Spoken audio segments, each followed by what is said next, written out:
Hello all nighters. In the previous lecture we have known about the phases of the compiler. In this video we'll be taking an example and we'll be dealing with every phase of the compiler. Now let us take an example of translation of an assignment statement. An assignment statement is assigning a value to something. We will be assigning the value of b plus c into 46 to the a. First, this is the high level language. In the source code we'll be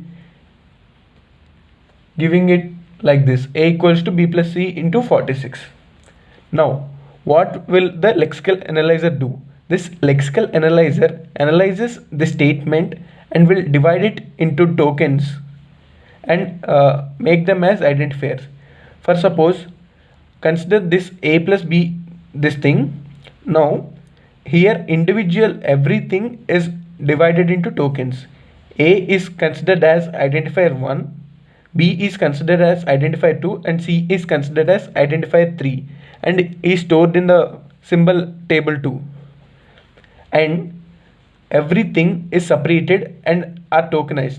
This is one token, this is one token, and so on. Here identifier 1 is a single token, equals to a single token, and so on. We have them into tokens divided. Next, in the syntax analyzers, it checks the syntax and forms a parse tree. This is the parse tree of the above statement. Simply we can generate parse tree from the above statement like this.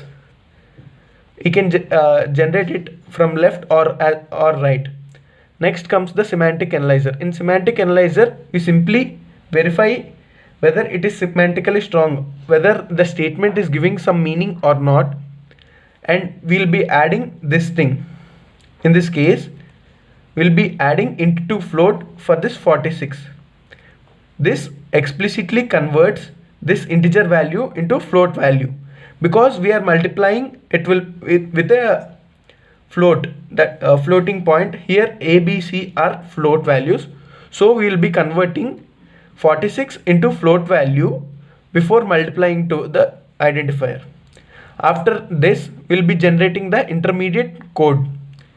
In the intermediate code, we'll be taking some temporary variables and we'll be writing it from right. First, t1. T1 will be writing as into float 46. We are simply writing the float value of 46. And next, T2 will be doing ID3 into T1, right?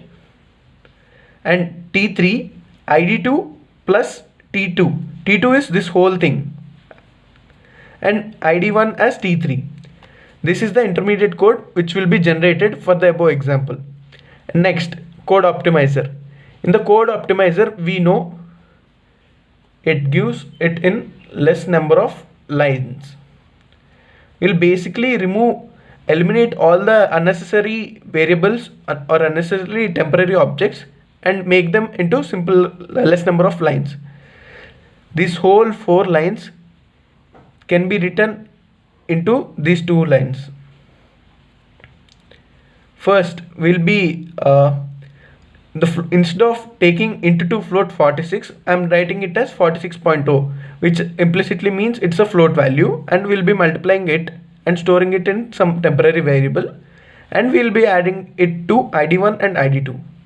Next, the final step is code generator. In this code generator, everything will be written as follows.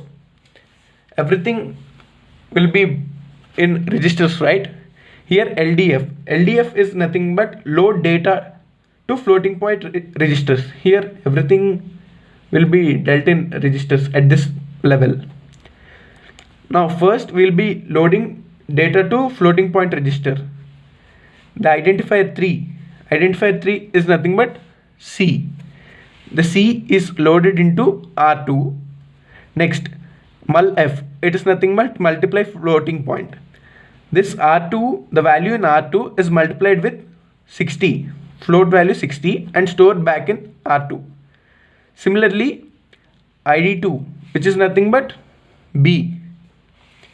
B is stored is loaded into R1, and then addition is performed from the values of R1 and R2.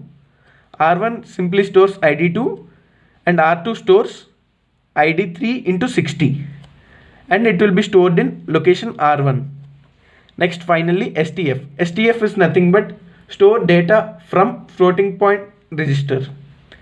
From this R1, the values of this R1, the floating values present in R1 are stored into this ID1. So that's the final step, and this is the target code which needs to be generated, or simply assembly code. So this is the example which we have taken to understand the phases of a compiler. Thank you.